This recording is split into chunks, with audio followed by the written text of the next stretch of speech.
ઓમ નમો નારાયણ. જય પીઠણમાં. હર હર મહાદેવ. આજે એક મારે વાત કહેવાની હતી, એટલા માટે આ વિડીયો બનાવું છું, નહીંતર હું વિડીયો બનાવત નહીં. કાલે માં પીઠળાઈનો વસંત પંચમીનો પ્રાગટ્ય દિવસ. હરેક નાના મોટા માતાજીના મઠ મંદિરો બધી જગ્યાએ ઉજવાય.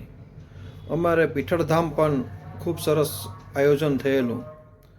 હું, મારા મોટાભાઈ મહેશગીરી બાપુ, અમારે પીઠા પરિવારના સુરેશભાઈ, ભુવાજી, પ્રવીણભાઈ, અમે બધા કાલ સવારે પીઠળાઈના દર્શન અને માતાજીનો પ્રાગટ્ય દિવસ સવારથી બપોર સુધી અમે પીઠળ હતા.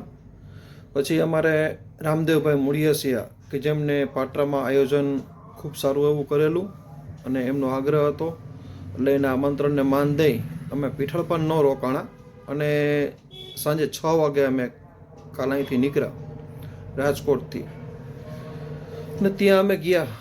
ખૂબ સરસ આયોજન હતું. પણ એક વાતનું મને દુઃખ થાય છે કે અત્યારે જે કલાકારો, સાહિત્યકારો કે જેને ખબર હોવા છતાં પણ એ સ્ટેજ ઉપરથી રજૂઆત ખોટી કરે છે ને કહેવા છતાં આપણે ધ્યાન દોરી છતાં પણ એવું મંતવ્ય આપે કે દેવી શક્તિ એક છે, દેવ તત્વ એક છે, હાલો એ માની લઈ. પણ રા નવઘણ, આ વરુડી અને આ પીઠળ એ સમકાલીન સમયમાં હતા. તો ક્યાંથી વરુડીમાં પીઠળમાં એક થાય? આપણે ગુંદાશ્રી રાજભા ગઢવી, એમને લાખણસિંહભા ગઢવીનો ખૂબ સારો એવો પરિચય આપ્યો સ્ટેજ ઉપરથી અને લાખણસિંહભા ગઢવીએ સારી સાહિત્યની વાતો પણ કરી. પણ એમની એક વાત જે એમને રજૂઆત કરી કે મારે સારો એવો પ્રસંગ કેવો છે, આ પીઠળનો પ્રાગટ્ય દિવસ. બીજા સ્ટેજ ઉપર તો જે બોલતા હોય એ એમને બધા કલાકારોને મુબારક, એ આપણે કાંઈ હું નથી જાણતો. પણ એક દુઃખ એ વાતનું થાય કે એવડો મોટો પીઠળ પરિવારને માનનારો પીઠળ ભક્તો સમૂહ હતો અને પીઠળમાંનો જ ઉત્સવ, અને એમાં જ પીઠળમાંની વાત કટ થાય. બીજા લોકોને એ કદાચ સહન થતું હશે પણ એક પીઠળમાંના પૂજારી તરીકે મારાથી સહન ન થાય કે જ્યારે જી જગદંબાએ જી પરચા આપ્યા છે, તમે એ જાણવા છતાં કેમ નથી બોલતા યાર? લાખણસિંહભા ગઢવી એક મોટા ઉંમરના વંદનીય છે એમને, પણ એ પણ ભૂલ એક્સેપ્ટ ન કરે. આપણે કહેવા છતાં એ એમ કે દેવી શક્તિ ક્યાંથી હોય ભા? આ વિડીયો હું એટલે બનાવું છું કે તમે એનો મેં તમને લેખિતમાં આપ્યું કે મને આ 2 વસ્તુનો જવાબ આપો કે આ નવઘણે માં પીઠળમાંનું મંદિર શા માટે બનાવ્યું. અને પીઠળમાંનો ફોટો છે, બરોબર, તમે જોઈ લેજો બધા પીઠળ ભક્તો પણ, કે આ પીઠળના હાથમાં ભાલું, તો ભાલા ઉપર કાળી ચકલી છે, તો એ શા માટે છે? મેં લાખણસિંહભાના 2 જ શબ્દોનો પ્રશ્ન પૂછ્યા, બરોબર, કારણ કે એ સ્ટેજ ઉપરથી બોલ્યા હતા તો એ મને વાત યોગ્ય ન લાગી એટલે મેં પૂછ્યા, મને ભાઈ આનો જવાબ આપો લેખિતમાં. તો કે દેવી શક્તિ એક છે, યા પછી કહીશ. એટલે ભા એક મારી નમ્ર વિનંતી છે બધા કલાકારોને પણ કે જો આપણને ખ્યાલ ન હોય ને તો એ આપણે સ્ટેજ ઉપરથી રજૂ ન કરાય. જો આજ મોટી ઉંમરના પીઠ અને સારું એવું સાહિત્ય કરતા હોય એ લોકો પણ હવે જાણી જોઈને કરતા હોય કે પીઠળમાં સાથે એમને કાંઈ દુશ્મનાવટ હોય, માણસ સાથે તો હોય, પણ મને તો લાગે છે લગભગ કલાકારોને પીઠળમાં સાથે પણ કાંઈક આમ નહીં ગમતું હોય, જાણવા છતાં નથી સ્ટેજ ઉપરથી બોલતા યાર. આજી કાંઠે માં પીઠળાઈનું મંદિર છે કે જે રા નવઘણે બનાવેલું છે અને એ જગજાહેર પરચો છે. અમારા હરસુરદેવ બારોટનો ઇતિહાસ છે લખેલો. અમારા હોળવાઓ 800-900 વર્ષથી એની પૂજા કરી છે. 1000 વર્ષ જૂનું મંદિર છે. કેરા નવઘણની સહાય આ પીઠળે કરેલી અને એના નવઘણના ભાલા ઉપર આ પીઠળ કાળી દેવ ચકલી સ્વરૂપે બેસે છે. અને બધા કલાકારો બોલે છે પણ, બરોબર, કે પીઠળમાં છે એ 5 પહાડાની દેવી છે. સર્વ દેવીઓ એમને તિલાયટ કરેલ અને આ પીઠણનું મંદિર આ નવઘણ બનાવેલું છે. તો તમને સ્ટેજ ઉપરથી સાચું બોલતા કેમ વાંધો આવે છે? હું ખૂબ ખૂબ એક આભાર પણ માનું છું આપણે ઉમેશભાઈ બારોટ, મુકેશભાઈ બારોટ, કાલીચરણ બાપુ બારોટ, પછી દેવરાજભાઈ ગઢવી, પછી અમારે રાવળદેવ છે મનસુખભાઈ રાવળદેવ, કે એ લોકો ક્યાંય પણ પ્રોગ્રામ હોય એ સત્યવા વક્તા અને સારું એમના કુળદેવી નથી છતાં પણ એ માતાજીનું પીઠણમાંનું આવું બોલે છે સાચું.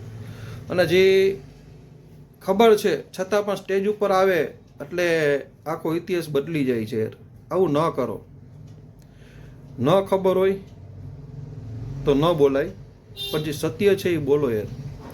કે આજ પીઠણમાંનું મંદિર આ નવઘણે બનાવેલું છે.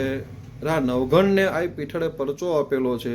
નવઘણના ભાલે પીઠણમાં કાળીદેવ ચકલી સ્વરૂપે બેસે છે અને દરિયાની અંદર માર્ગમાં પીઠણમાં કરી આપે છે અને નવઘણમાં પીઠણનું મંદિર બનાવી દે છે. હાલો એ તો પછીની વાત રહી, પણ આ હરાર કળિયુગની અંદર પણ જ્યાં જ્યાં માં પીઠળાઈના મંદિરો છે, આરતી થાય, સંધ્યા આરતી, મંગળા આરતી, પછી માતાજીનું હવન, માતાજીને 52 ગજની ધજા ચડે, ત્યારે તો આપણને ખબર નહોતી કે નવઘણના ભાલે માં પીઠળાઈ બેઠા હતા. બરોબર, એ આપણે તો ઐતિહાસિક વાત છે, આપણે માની છીએ, માનો પરચો પડ્યો. પણ આ હળાળ કળિયુગમાં પણ માતાજી એનું પ્રમાણ આપે છે કે ભાલા ઉપર કાળી ચકલી સ્વરૂપે બેસે છે.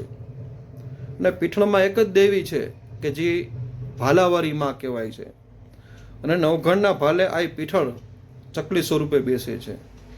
આ ઇતિહાસ, આ મંદિર જગ જાહેર છે. અને પીઠળ ગામની અંદર આ નવઘણનું ઘોડા ટપણું પણ છે. અને હરસુરદેવ બારોટે આખો ઇતિહાસ માતાજીનો લખેલો છે. આ પીઠળનો છંદ છે કે પીઠળ 9 લાખ પાઠ આયપો તુને અઘાટ માડી જસ માત જુગ જન્મ તારો.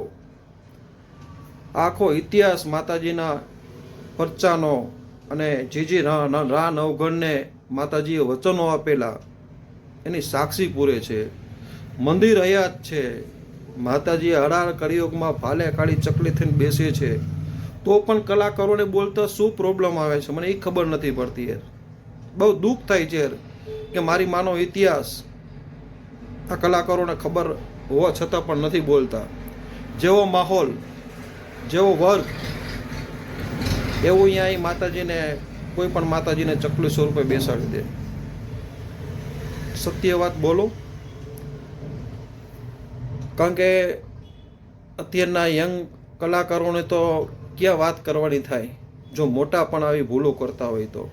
મારી નમ્ર વિનંતી છે કે જો આપણને ખબર ન હોય તો સ્ટેજ ઉપરથી ન બોલો. તમે જે બોલો છો એ અત્યારનો પબ્લિક એને સાચું માની લે છે. સાચું છે એ બોલો ને યાર. ન ખબર હોય તો માતાજીને પગે લાગી લેવાય.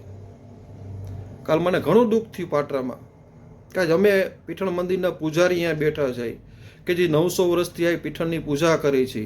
આ નવઘણમાં પીઠળનું મંદિર બનાવેલું છે અને અહીંયા પીઠળ ગામની અંદર હયાત છે ઘોડા ટપણું. આ નવઘણના શાળાનું મસ્તક કાપી એ ગોખ હયાત છે પીઠળમાં.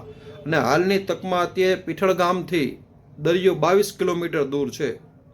પણ મારા માઇન્ડ પ્રમાણે, મારા વિચાર પ્રમાણે હું વિચારું ને તો જ્યારે આ નવઘણને પરચો આપેલો ત્યારે પીઠળ ગામથી દરિયો 5 થી 6 કે 7 કિલોમીટર દૂર હશે અને ત્યાંથી જ નવઘણ સિંધમાં ગયો.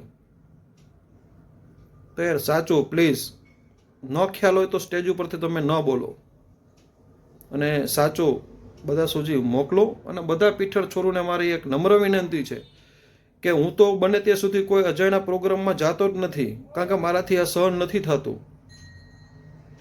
કોઈ પછી બધા માતાજી વંદનીય જ છે, કોઈ માતાજીનો મારો વિરોધ પણ નથી કે તમે આનું શું કામ બોલ્યા આનું. પણ જે માતાજીનો જે પરચો છે એ તમે બોલો ને યાર. શું વાંધો પડે છે તમને બોલવામાં, સત્ય બોલવામાં? ન ખબર હોય તો પગે લાગી લેવાય. કહેવા છતાં પણ એમ કહે છે કે દેવી શક્તિ એક છે. ક્યાંથી દેવી શક્તિ એક હોય? રા નવઘણને પરચો આપ્યો ત્યારે 2 માતાજી હયાત હતા ને. એટલે આવો જવાબ આપીને વાત પૂરી કરી નાખે છે યાર. બહુ દુઃખ થાય છે. મારી માનું આવી રીતના કોઈ ઓલું કરે ને, એટલે બધા કલાકારો નમ્ર વિનંતી કે જો તમને ખ્યાલ ન હોય તો સ્ટેજ ઉપરથી ખોટું ન બોલતા. અને મને તો લાગે છે માણસ માણસનો અદેખાઈ કરે પણ માતાજીની પણ ઓલી કરે છે. પણ હું તો ખૂબ ખૂબ આભાર માનું છું મારા જે ઉમેશભાઈ બારોટ, કે એનો કોઈ પણ જગ્યાએ પ્રોગ્રામ હોય માં પીઠણનો ભાવ તો ગાય જ. અને કાલીચરણ બાપુ કોઈ પણ જગ્યાએ, અને એક આ મારે નામ ભૂલાઈ ગયું, રાજકોટના જ છે રાજભા ગઢવી, જે પોતે પ્રોફેસર હતા અને સારું એવું એમનું પણ સાહિત્ય છે. એ પણ એના હરેક પ્રોગ્રામમાં માં પીઠડાઈનો આ સત્ય વાત રજૂઆત કરે છે. જગમલભાઈ બારોટ પણ માતાજીની સારી એવી બધી જગ્યાએ માતાજીનો છંદ ગાય છે, પીઠણનો લાખ પાઠ. આ બધા કલાકારોને વંદન. અને જે લોકો નથી ખબર એ મહેરબાની કરીને તમે ખોટી વાત રજૂ ન કરતા. અમારા જેવા માતાજીના જે ભક્તો હોય, માતાજીને સાચા હૃદયથી ચાહતા હોય ને, એની અંતરાત્માને દુઃખ થાય છે. કાલે પાટણમાં મને બહુ દુઃખ થયું કે આજે અમે બેઠા છે માના પૂજારી અહીંયા, અને આખો પીઠળ વર્ગ, અને અહીંયા અમારી માનું જ નામમાં હશે. જય માતાજી, જય મા પીઠળાઈ, હર હર મહાદેવ.